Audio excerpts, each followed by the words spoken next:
Bismillahirrahmanirrahim. Innal hamdalillah nahmaduhu wa nasta'inuhu wa nastaghfiruh wa na'udzu billahi min shururi anfusina wa min sayyiati a'malina may yahdihillahu fala mudilla lahu wa may yudlil fala hadiyalah. Asyhadu an la ilaha illallah wahdahu la syarikalah wa asyhadu anna Muhammadan abduhu wa rasuluhu la nabiyya ba'd. Iwan Midin rahimakumullah. Alhamdulillah sebentar lagi kita akan memasuki bulan Dzulhijjah, bulan yang sangat diagungkan oleh Allah Subhanahu wa taala, bulan yang penuh keberkahan. Dan di bulan Dzulhijjah ini ada sebuah perintah Allah Subhanahu wa taala yang sangat agung, yang sangat mulia, yaitu ibadah kurban.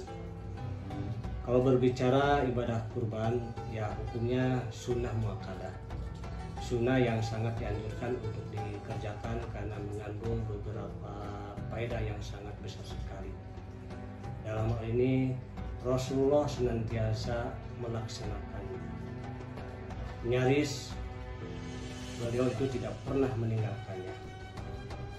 Hadirin iman bidin rahimakumullah, kita sebagai kaum muslimin yang telah menyatakan iman kepada Allah Subhanahu wa taala, dalam hal ini perlu untuk berupaya semaksimal mungkin untuk bisa melaksanakannya. Karena yang namanya iman itu perlu pembuktian. Iman itu tidak hanya cukup diucapkan saja. Iman itu harus ada bukti dalam kenyataan sehari-hari. Tasdiqu bil qalbi wa iqrarun bil lisan wa amalun bil arkan. Dibenarkan dalam hati, diucapkan dengan lisan, dan diwujudkan dalam amal perbuatan. Ketika kita bisa seperti itu sebagai gambaran kita iman kepada Allah Subhanahu wa taala, dan itu sebagai wujud bukti bahwa kita memang cinta kepada Allah Subhanahu wa taala. Dan bidinwakumullah, apa yang akan kita dapatkan dari melaksanakan ibadah kurban ini? Dalam ibadah kurban banyak sekali yang kita dapatkan berupa kebaikan-kebaikan. Rasulullah pernah bersabda bahwa setiap helai bulu dari hewan yang kita kurbankan itu adalah ada pahalanya. Kita bisa membayangkan berapa banyak bulu yang ada di dalam hewan yang kita kurbankan. Semakin besar hewan yang kita kurbankan, semakin banyak kebaikan yang kita dapatkan. Tentunya hal ini harus mendorong kita, menyemangati kita untuk berusaha memaksimalkan dalam pelaksanaannya. Sekiranya kita diberikan keluasan dalam rezeki, meskipun kita masih punya kepentingan-kepentingan yang lain, tapi kalau kita ingin dijadikan sebagai orang yang beriman, sebagai orang yang cinta kepada Allah Subhanahu wa taala, maka kita akan berupaya, harus mengupayakan agar ibadah kurban ini bisa kita laksanakan. Ibadah yang hanya bisa dilaksanakan setahun sekali. Kalau kita hari ini punya kesempatan, punya keleluasan rezeki, maka usahakan untuk kita laksanakan. Mudah-mudahan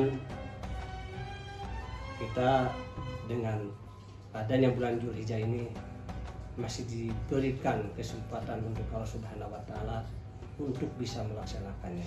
Sisi lain ada juga yang disampaikan dari Rasulullah Shallallahu alaihi wasallam.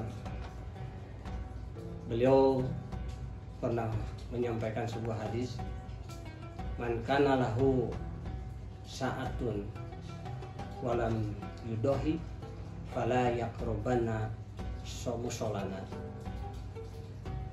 Rasulullah menyampaikan kepada kita sebagai umatnya, barang siapa orang yang mempunyai keleluasaan, memiliki kemampuan untuk berkurban, kemudian tidak berkurban, maka Rasulullah mengatakan fala yaqrabanna, maka janganlah sekali-kali mendekati musolana kepada tempat sholat kami. Artinya bahwa Rasulullah SAW sangat menganjurkan bagi kaum muslimin kepada kita, sekiranya kita memiliki kesempatan untuk berkurban, kita untuk melaksanakannya.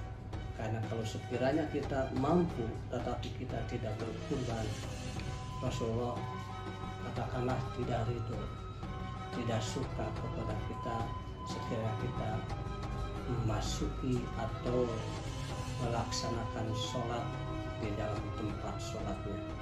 Ini sebagai sebuah bentuk bahwa ibadah kurban ini betul-betul harus dilaksanakan. Untuk itu saya mengajak kepada ikhwat iman fiddin rahimakumullah agar pada bulan Dzulhijjah yang akan datang ini kita semua diberikan kemampuan, keinginan untuk melaksanakannya. Apalagi kalau kita diberikan keleluasaan dalam rezeki. Mudah-mudahan ini bisa bermanfaat, khusus buat saya sendiri, umumnya buat ikhwat iman fiddin rahimakumullah. Syukran kasiron, billahi taufiq wal hidayah. Wassalamualaikum warahmatullahi wabarakatuh.